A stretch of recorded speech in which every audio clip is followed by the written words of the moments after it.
we're going to quickly talk about normal distribution. So a normal distribution curve has a bell curve. Okay, so that's how they probably describe it. And it's centered around the mean, so the average of whatever we're talking about. And then with the normal distribution, they'll talk about standard deviation. So things that deviate from their mean. That's what a deviation means. It talks about how far you can go in a positive or negative direction of a mean. So a lot of times in data, they'll represent the mean of something with x bar. Is that how they represent it in your class? Yeah. Okay. And one deviation would be x bar, so the mean plus a standard deviation. So one standard deviation, is this a symbol they use, like theta? Yes. For it? Okay, perfect. So one standard deviation is, you can do positive and negative of the mean. And we'll give an example of what, sorry, that should be a negative value, of what would be a negative deviation. And what they'll tell you about is how much information falls in this area. And they'll tell you that 68% of all information falls within one deviation of the mean. Okay, that's a number, but we have to try to make sense of it. So what we'll do is we'll just put the other two deviations up also, and then I'll give you an example. Have you heard of IQ before? Do they do IQ scores? Interquartile? Yeah. Or actually, they'll do intelligence quotient. So it's like a test. It has nothing to do with data itself, but it's measured a lot off of a normal distribution curve. So you have your second distribution would be x bar plus 2 theta, x bar minus 2 theta. And they would tell you that 95, we'll kind of do it underneath, 95% of all data falls within here. Okay, and then finally, within standard deviations. 99.7. Exactly, yeah. So for all intensive purposes, what they're saying is that all information should pretty much fall within here. And that would be the mean either plus 3 standard deviations or the mean subtract 3 standard deviations. Oops, I keep putting plus. Okay, so now that we've built that, let's talk about what types of things are measured this way. So like I said before, intelligence quotient. So sometimes they have an IQ test, it'll be called, right? And it's not really used much anymore, but it was something that was usually measured using a standard deviation. And for what I remember, the mean was 100. So if you got 100 points on an IQ test, that means you were an average human being's intelligence, okay? And they would say that a standard deviation, I think, was 15, okay? And for what we're doing now, we're just going to say that it's 15. So we'll say that one deviation was 15 points on this test, okay? So if the mean is 100, so the average human being got 100 on this test, that means that 68% of the population, okay, so we draw our deviations, are 68% of the population would be 100 plus those 15 points, okay, which is... Wait, how much percent did you say? 68%. Oh, 68% of the human population would fall within here, okay? And we would also take our 100 and we subtract the 15, so that's going to give us 85. So what that means is 68% of human population, if they were to write this test, their scores would fall between 85 and 115.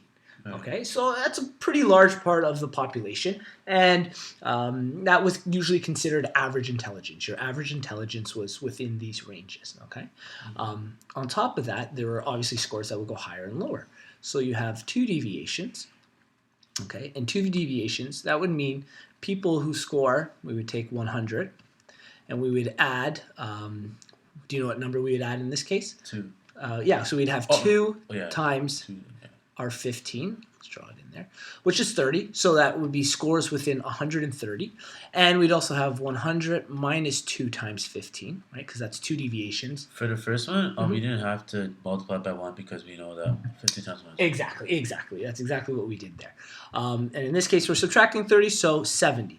So what this is saying is with your normal IQ score. So this was kind of information that was well known for people who take this test, that 95% of human population, if they were to take this test, they would fall between a score of 70 and 130. Okay, so these are numbers that after taking tons of data, so there'd be millions of people have written this test, they found the average, which was 100, and they found a standard deviation to be 15. They were able to measure this, that 95% of human population would get between a score of 70 and 130 on that test, okay? And finally, almost all humans, if they were to write this test, fell within the 3 deviations. Well, let's see, we'll use another color here, blue. So we'd have 100 plus 3 deviations, so 3 times 15. Okay, that gives us 45, so a score of 145. And 100 subtract 3 times 15. So we'd be subtracting 45, which gives us 55. So within this range, and this is just an example of how normal distribution is used, that 99.7% of the human population would score between 55 and 145 on a test, okay? So in terms of normal distribution, all it's trying to do is measure where something falls in terms of an average, okay? So obviously something has to be normally distributed, and in most of your tests, they're going to give you that. There are other types of distribution where you kind of have skewed lines and stuff, and you may have talked about that, but we're focused on just this bell curve they call it uniform around the mean, okay? So that's what all of these symbols represent. They represent some form of numbers, and they can constantly be replaced depending on what the average is, okay? In our case, we used intelligent quotient, so the average happened to be 100. But it could be like your class. Maybe your class has a 60 average, and the standard deviation would be 5. Well, that means that 68% of your class would score between a 65 and a 55 on a test, okay? Let's actually write those in too. So let's say we had a test, and your class average was a 60, and the standard deviation after calculating it with all of the scores on a test was the number 5. Okay, let's actually build another one below.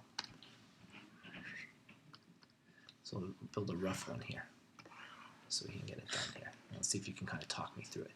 If the average test score is 60, okay, how far would be one positive deviation? What would the number we be working with? If our mean is 60 and our Use 60. Yeah. Plus 1 times 5. Yep. So what number would that be there? 65. That's right. Perfect. And then one standard deviation the other way, we would use 60 what? Minus 1 times 5. Yeah, minus 1. Yeah, perfect. And 55. So that means how much of your class would score between 55 and 65 on a test? 68%. 68% of your class. 68% of your class scores there. Okay. What about, what's the next range? Use 60 plus Yep. 2 times 5. Yep. So that's 70. Yep. And then 60 minus 2 times 5, which is 50. Perfect. How much of your tests or of your class scores in this range? 95%. 95%. So this is a pretty tough test apparently. 95% of people are getting between 50 and 70. And then what's the third range? 99.7. So 60 plus 3 times 5. Yeah. So that's 60 plus 50, 75. Yeah, good. And 60 minus 3 times 5.